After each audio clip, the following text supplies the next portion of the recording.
바벨론에서 귀환했던 백성들이 드디어 지난 시간에 성전 기초 공사를 마쳤다는 부분을 보았죠. 비록 옛날 솔로몬 성전의 규모에는 미치지 못했고 이제 겨우 시작이었지만 시작이 반이라고 새 성전을 꿈꾸던 이들에게는 너무나도 감격적인 순간이었습니다. 그런데 그 순간 찬물을 끼얹는 사람들이 있었죠. 주변의 민족들이 공사를 방해하기 시작하는 겁니다. 1절에 보면 그들을 가리켜서 유다와 베냐민의 대적이다 라고 표현하고 있습니다.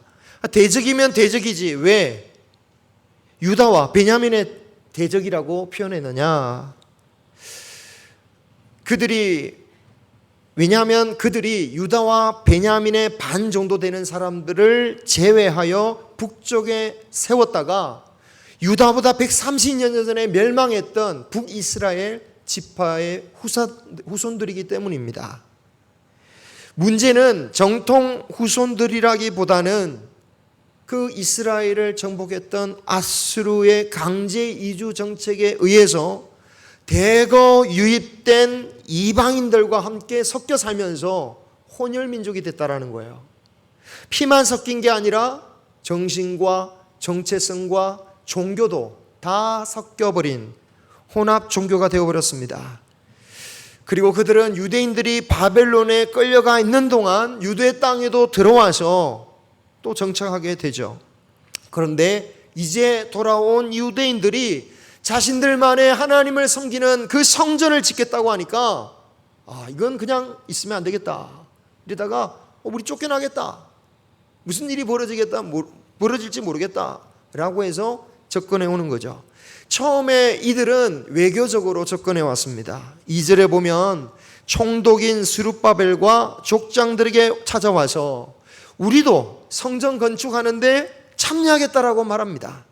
그러면서 말하기를 우리도 너희와 같이 너희 하나님을 찾노라. 아수르 왕 에살하돈이 우리를 이리로 오게 한 날부터 우리가 그때부터 하나님께 제사를 드렸다라고 말하는 거죠. 그들이 하나님을 찾는다라는 말은 거짓말이 아니었을 것입니다. 후대에 예수님 시대에 사마리아도 여기에 해당되는 민족인데 그 사마리아 여인이 우리 조상들도 하나님을 섬긴다고 그러잖아요. 문제는 이들이 하나님을 어떻게 섬기느냐가 문제겠죠. 그들의 말 속에는 그들의 정체성과 그들의 신앙이 배어 있습니다. 그들이 우리 하나님을 찾는다라고 말하지 않고 너희 하나님을 찾는다라고 말하고 있죠. 그리고 그들이 뭐라고 하냐면 아수르 왕에 의해 이주해 왔다. 그들은 이스라엘보다는 그들의 피에는 이스라엘의 피도 섞여 있겠지만 그들이 생각하는 그들의 정체성에는 이스라엘 사람보다는 아수르 왕에 의해서 왔던 그 이방인 조상에 대한 자긍심, 그 정체성이 더 있었다라는 거예요. 그러므로 그들에게 하나님은 너희의 하나님이라고 말할 수밖에 없어요. 왜? 자신들의 주된 신은 다른 데 있는 거예요. 다만 유대인의 하나님, 또 북이스라엘 사람들이 믿었던 그 하나님도 믿으면 좋다고 하니까 우리가 따르는 신 외에 유대인 신도 하나 더 하는 거예요.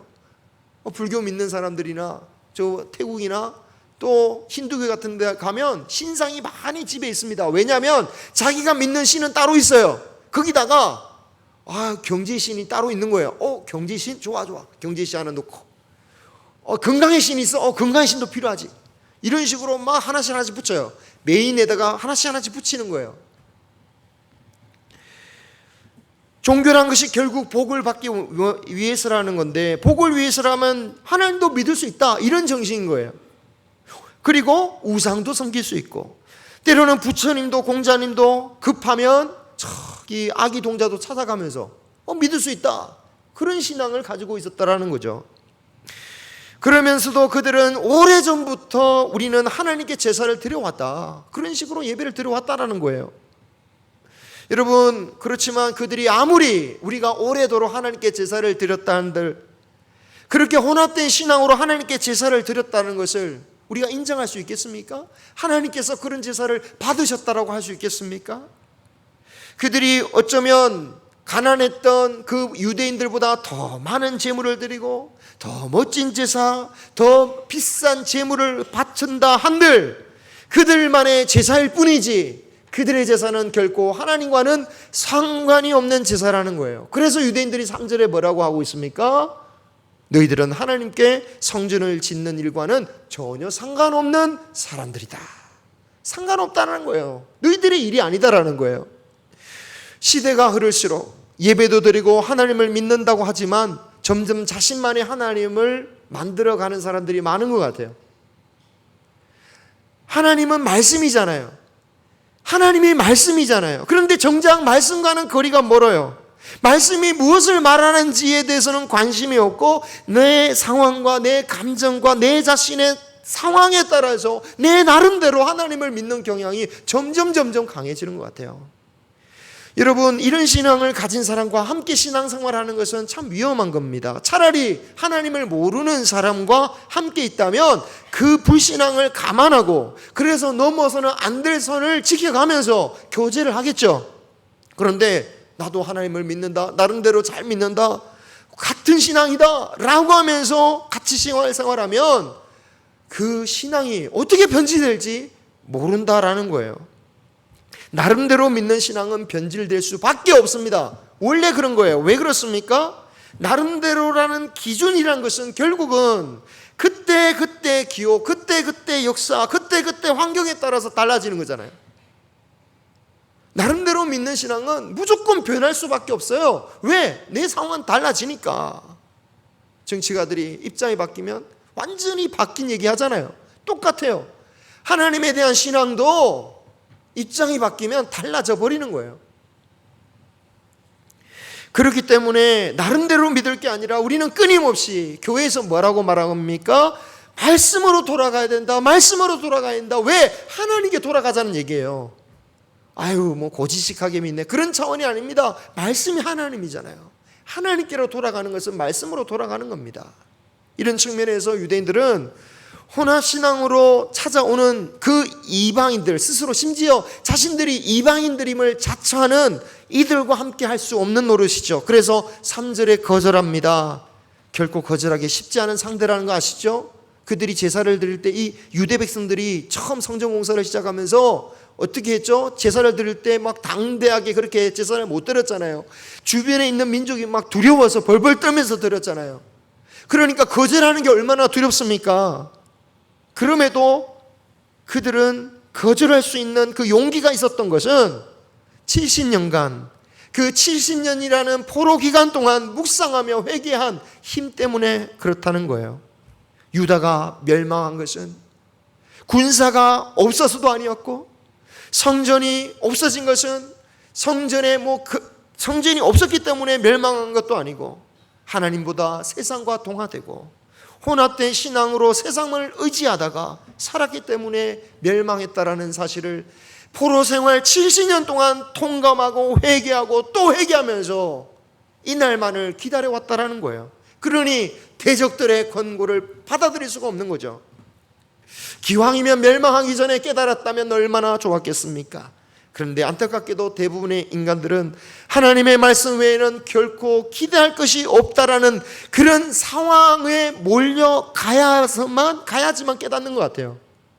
멸망하기 전에 예레미야가 그렇게 돌아오라고, 하나님께 돌아와야 된다, 세상을 의지하지 말라, 하나님께서 벌을 주시는데 차라리 하나님의 벌을 받아라, 애굽을 의지하지 말라고 해도 유대인들은 그럴 리가 없다. 하나님, 우리는 애굽에게 가면 된다. 그러나 결국 그들이 의지했던 애굽마저 바벨론에 의해서 무너지고 더 이상 의지할 대상이 없는 포로 신세가 되어서야 하나님의 말씀을 되새기고 하나님을 의지하게 되었다라는 거예요. 사람이 잘 변하지 않는다고 하죠. 그렇죠? 사람이 잘 변하지 않습니다. 하지만 여러분 10년, 20년, 70년 동안 이렇게 온몸으로 훈련받으면 안 변할 사람이 있겠습니까? 변하죠. 안 변할 수가 없어요. 이런 과정을 거쳤으니 더 이상 그들은 신앙에 있어서 물러설 수 없는 자들이 된 겁니다. 두려워도 어떻게든 말씀대로 하나님을 섬기는 것을 선택한 거죠. 정치적으로나 경제적으로 보자면 유대인들의 이런 선택은 어리석은 겁니다. 타협을 하면 적대 관계를 청산할 수 있잖아요. 함께하면 성전 재건의 비용도 줄일 수 있잖아요. 그런데 왜 어리석게도 함께하지 않고 거절하여서 적으로 만들고 오히려 살기도 힘든데, 먹고 살기도 힘든데 성전 건축의 비용을 줄이지 않느냐, 이 말입니다. 이것이 세상과 우리 신앙인의 생각의 차이입니다. 세상은 정치적인 목적이나 경제적인 목적에 의해서 얼마든지 신념을 바꾸고 순식간에 변하는 것을 볼 수 있습니다. 살아남으려면 그렇게 해야 한다는 것이 세상의 가치관이죠. 하지만 믿는 사람은 살아남기 위해서 어떤 상황이나 문제에서든지 잘 부딪히지 말고 잘 타협해서 문제없이 잘 살아가는 것이 우리의 신앙이다라고 믿는 게 아니잖아요. 때로는 부딪힐 것이 뻔히 예상되지만 믿음의 결단을 해야 할 때가 있습니다. 그리고 그런 경험이 우리에게 필요해요. 내 삶에서, 내 신앙에 있어서 이것만큼은 내가 지켜야 한다, 내가 이것만큼은 허용할 수 없다라고 어떤 상대에게든지, 어떤 정말 내가 말하면 좀 불리한, 내가 어려워한 대상이든지 그 어떤 누구에게라도 내가 말할 수밖에 없는 우리의 신앙의 선이 있다면 과연 그것은 무엇일까요? 그냥 말로만, 마음만으로 지킨다는 것은 대부분 허상입니다. 실체 없는 믿음일 가능성이 높습니다. 내가 결단함으로 예상되는 어려움과 두려움을 각오하면서도 믿음이 있기 때문에 물러설 수 없다라고 하는 것이 있다면 과연 그것이 무엇이 있을까? 정말 그것이 나에게 있는가? 헌신이나 물질은 물론이고 주일 예배마저도 쉽게 타협해버리는 이 시대 속에서 우리는 과연 무엇으로 내 믿음이 진짜이라는 것을 스스로 증명하고 하나님께 나타낼 수 있을 것인가? 우리는 깊이 생각해 봐야 됩니다. 실체 있는 믿음이 되시기를 축원합니다. 이스라엘 백성들은 그들의 거절함으로 그들의 믿음을 증명했습니다. 그런데 그 결과가 어떻게 됐습니까? 안타깝지만 그들이 걱정하고 염려하던 대로 대적들이 대대적으로 방해를 하기 시작했습니다. 믿음으로 결단했으면 하나님께서 바로 나타나셔서 홍해를 갈라주시는 것처럼 쫙 해결해 주시면 좋으련만 고통의 시간이 시작되는 거예요. 그런데 여러분, 우리가 믿어야 될 줄 믿습니다. 반드시 길이 열릴 줄 믿습니다. 다만 그 길이 열리기까지 믿음으로 견디고 이겨내야 되는 시간이 있는 거예요. 그때가 언제인지 우리는 알지 못합니다. 홍해 사건처럼 얼마 지나지 않아 바로 눈앞에서 갈라지기도 하시지만 때로는 무화과 나무처럼 하루 다음 날 역사가 나타나기도 하고, 어떤 때는 아브라함에게 주셨던 그 약속이 아브라함이 살아있을 동안조차도 이루어지지 않았고 대를 거쳐서 400년이나 지난 이후에야 이루어진 것처럼 하나님의 때에 이루어질 때도 있더라는 거죠. 우리는 그 길이 열려지기 시간 전까지 사단의 방해나 고난이 올 수 있다는 것을 우리는 반드시 기억해야 됩니다. 우리가 이 땅에서만 살 게 아니라 영원한 삶을 산다면 내가 살아있는 동안 이루어져야지 무슨 소용이 있냐, 이런 고백보다는 믿음으로 하나님의 약속의 때를 기다릴 수 있는 저와 여러분이 되기를 소망합니다.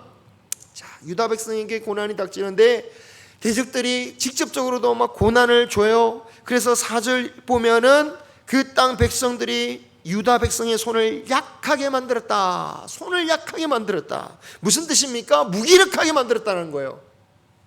감정적으로 낙심시켰다라는 겁니다. 감정적으로 낙심시키는 것이야말로 사단의 전형적인 공격입니다.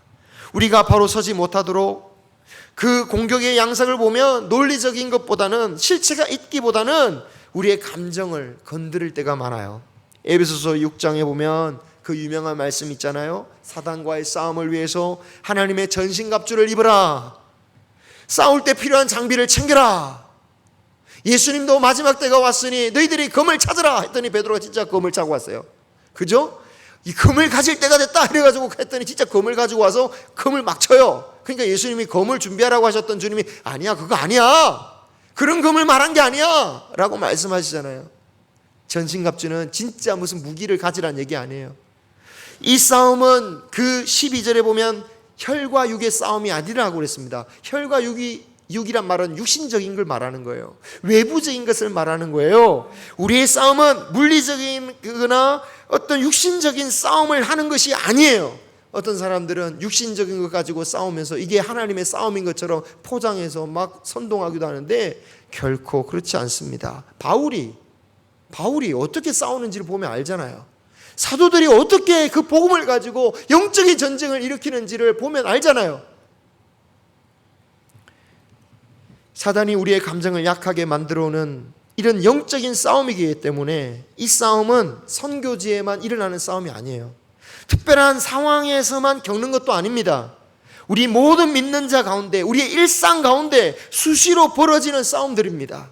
싫든 좋든 원하든 원하지 않든 하나님의 사람이라면 반드시 이 영적인 전쟁을 치룰 수밖에 없어요. 감정적인 문제, 트러블이 생길 수밖에 없다라는 거예요. 왜 교회 왔는데 평안하지 않느냐? 그게 당연한 거예요. 왜? 사단이 우리를 방해한다는가요?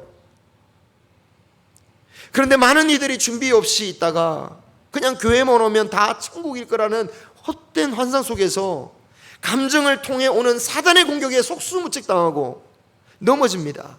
사단이 미움과 시기와 분노와 질투와 허영이나 기타 온갖 감정들로 불화살을 막 쏘아대는데 평안의 복음의 전투화를 신고 가야 되는데 신발을 벗어 던지니까 막 유리에 밟히고 아파가지고 걷지도 못하는 거예요. 믿음으로 걷지도 못해요. 믿음의 방패로 막아야 되는데 그 방패가 너무 약해서 깨져버려가지고 화살 맞아가지고 그 상처가 머리와 가슴을 막 썩어 문드러지게 만드는 거죠.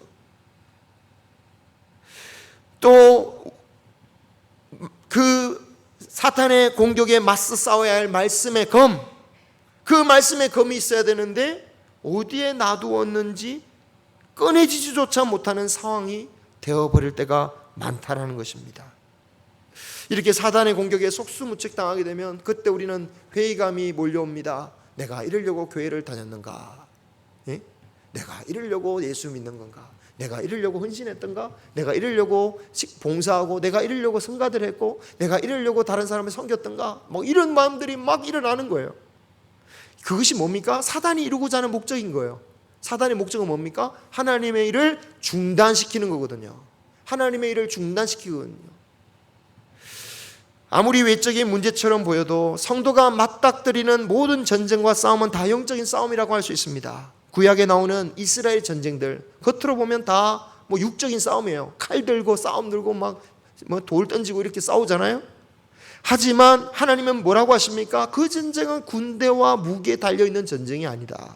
나에게 속했다. 무슨 말입니까? 겉으로 보면 외적인 전쟁처럼 보여도 결국은 구약에 있는 싸움들도 다 영적인 싸움들이었다라는 거예요. 이스라엘 백성들은 혈과 육으로 싸워야 할 민족들이 아니었습니다. 군대 규모로 싸우는 군대가 아니었어요. 하나님에 속하고 영적으로 싸워야 되는 겁니다. 어린 다윗이 이것을 분명히 알았죠.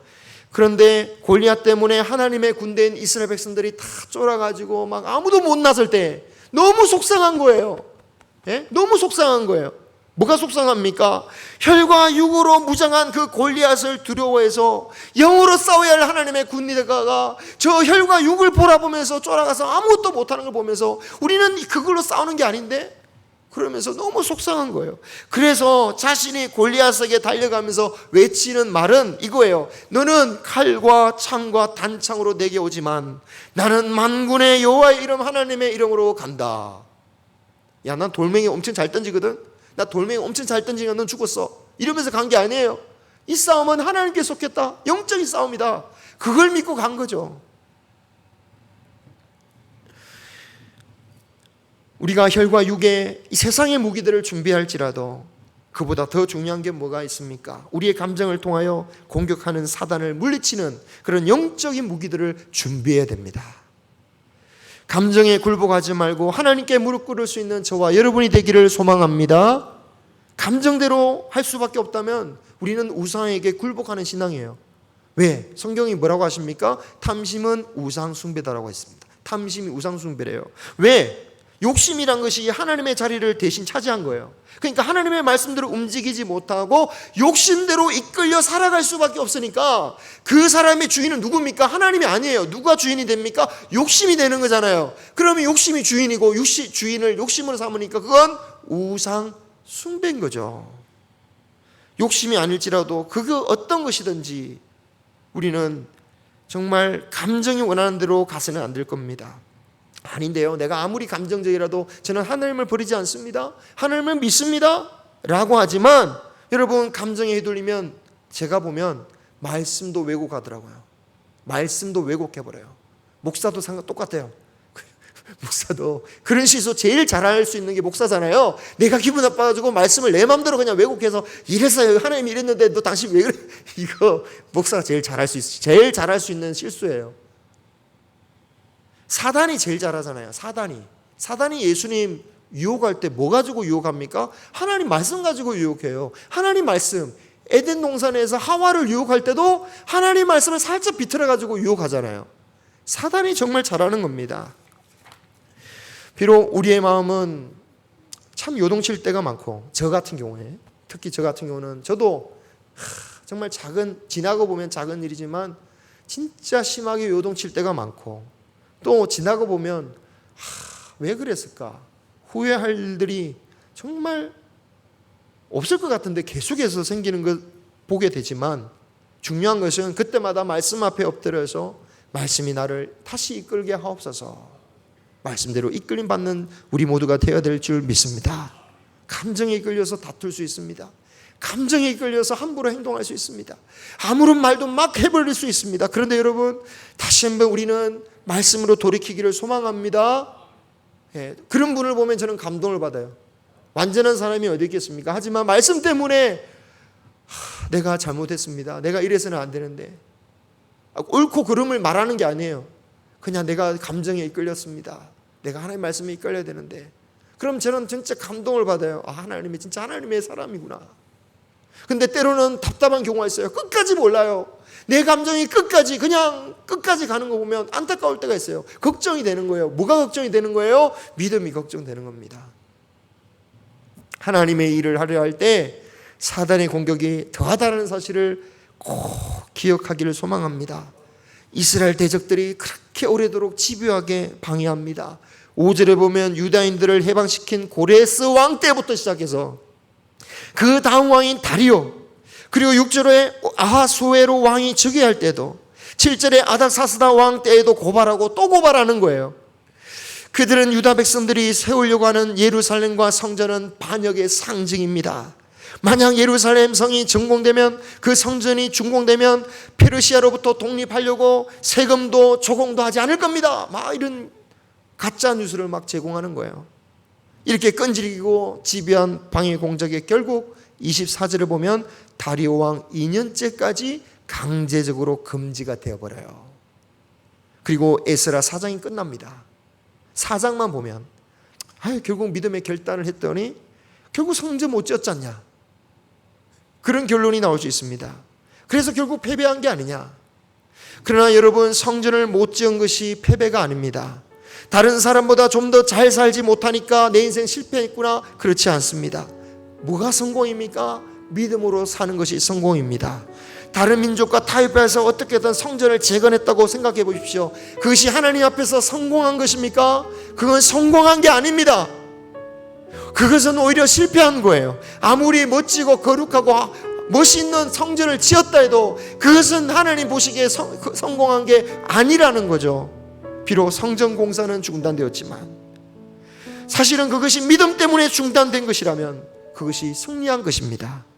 믿음을 저버려서 목숨을 건지는 게 신앙의 승리가 아니잖아요. 믿음 때문에 나의 육신이 중단되어지는 그 순교하는 것이 승리하는 거 아닙니까? 우리의 삶이 보이는 혈과 육으로 인해서 판단하지 마시기 바랍니다. 4장에서 끝나는 우리의 인생이 아닙니다. 5장, 6장에 가면 놀라운 역사가 일어납니다. 그리고 놀라운 것은요, 여러분, 4장, 5장, 6장 가면 성전 중단된 게 오히려 약인 거예요. 더 놀라운 하나님의 섭리가 나타납니다. 우리의 눈으로 보는 거, 그것으로 판단하지 말고 하나님을 신뢰하고 말씀으로 담대히 살아갈 수 있는 저와 여러분이 되시기를 주님의 이름으로 축원합니다. 기도하겠습니다.